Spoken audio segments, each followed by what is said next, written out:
We just witnessed baseball history as in what was an absolutely insane game on the back of 22-year-old Trey Yesavage. We saw things in this game that not only have we not seen before in Blue Jays history, we haven't seen in baseball history. We're going to break down exactly what happened and discuss, most importantly, folks, what this means going forward for the Blue Jays heading into Game 5. We're in Toronto on Friday in Game 6. They have a chance to win the World Series for the first time in decades. A ton to go over on this episode, but before we get into it all, if you've been enjoying the Daily Jays content and you've been around, whether you're a brand new viewer or been around for years, make sure to hit that subscribe button if you haven't already. Tell your friends if you've been watching for a while. It means the world to me, your guys' support, of course. And if you haven't hit the subscribe button yet, make sure to do so.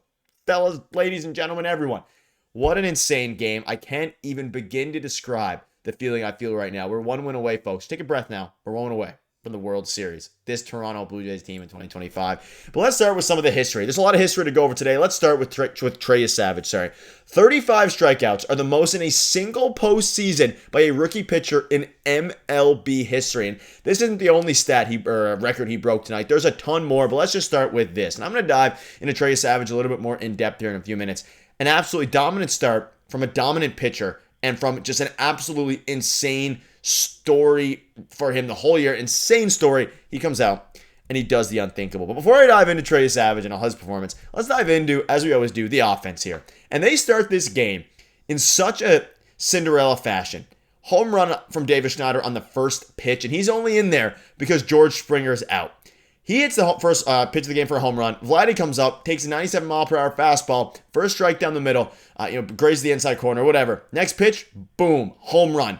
This team hits back-to-back home runs off of the Dodgers' best pitcher, or at least, one of their best. It's their ace, right? They started him game 1 after a ton of rest, after sweeping the Brewers. It's their game 1 starter. Of course, Yoshinobu Yamamoto tomorrow might be better. We'll see what happens there. But their ace, for all intents and purposes here, gives up 2 runs immediately before he can even blink, before people can put their beer down, before people can even get seated.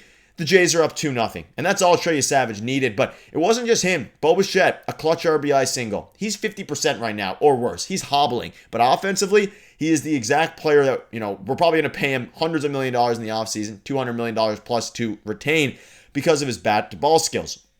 Alejandro Kirk dominant, Varsho, Clement, Barger with a diving catch and 2 hits. Even IKF getting involved, who, again, probably won't be in the lineup on Friday if George Springer's able to return. And Andres Jimenez with no hits. But, folks, what a game from the offense. And after that 18-inning affair in Game 3, everyone wrote the Jays off immediately who weren't Jays fans, right? They said, okay, the Dodgers got this. That was the blow. And John Schneider came out and said, hey, the series is not over. You need to win 4 games. The Jays come back and they win Game 4. And then they win tonight. And they take 2 out of 3 in LA, and now you're setting up for, you have to win 1 out of the next 2 games. Both of them are at home. You have your best pitcher, in theory, might not be the best pitcher for long here with how good Trey Yesavage has been, but you have your best pitcher on the team, and Kevin Gausman going up against an ice-cold Los Angeles Dodgers team.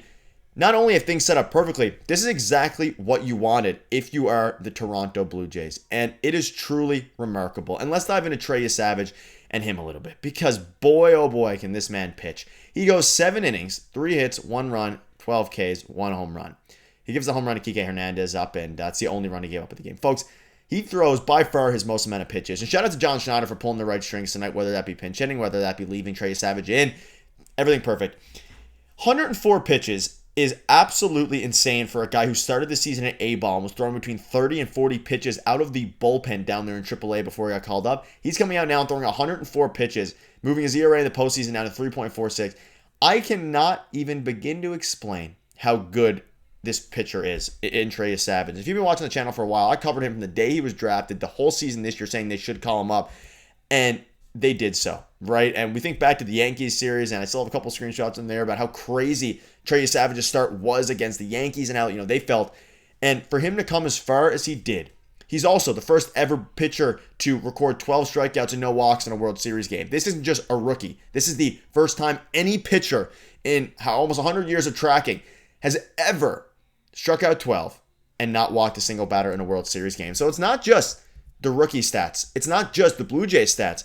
It is major league history, and that's something that is insane. 7 innings, 3 hits, 1 earned walk. Trey Yesavage with an all-time start at Dodger Stadium, and he went 5 1/3 or whatever it was and struck out a ton against the Yankees, and that won't even be remembered as his most insane playoff moment and his most insane playoff performance, it will be this game.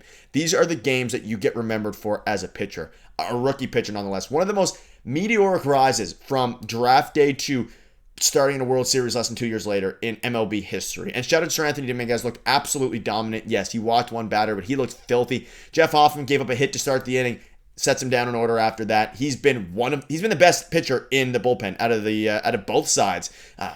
Beside Roki Sasaki maybe, but Jeff Hoffman has been the best bullpen arm for the Toronto Blue Jays team, and it's all about rest. He was worn down towards the end of the year. Everything has clicked at the right time, and all these records, all these things to say this. This team is built for the moment. Like Ernie Clement said when they went down in Game 3, and I bring up Game 3 because it was the most emotionally for us fans and physically draining for the players games that I've ever seen. And people were immediately saying, again, the Dodgers are going to win the series. It's over. It wasn't over. This team is different. They always bounce back, and now you have a chance to win. You just have to win one. You can win the World Series on Friday night. That is how insane things are right now. And it's all thanks to this team, the way they battle, and Trey Yesavage. You can see here from Jeff Passan. Blue Jays 6, Dodgers 1. The Toronto Blue Jays will head home with 2 chances to win their first World Series in more than 3 decades. Rookie Trey Yesavage, and I can't even believe I'm reading this right now. It feels like a dream. It truly does.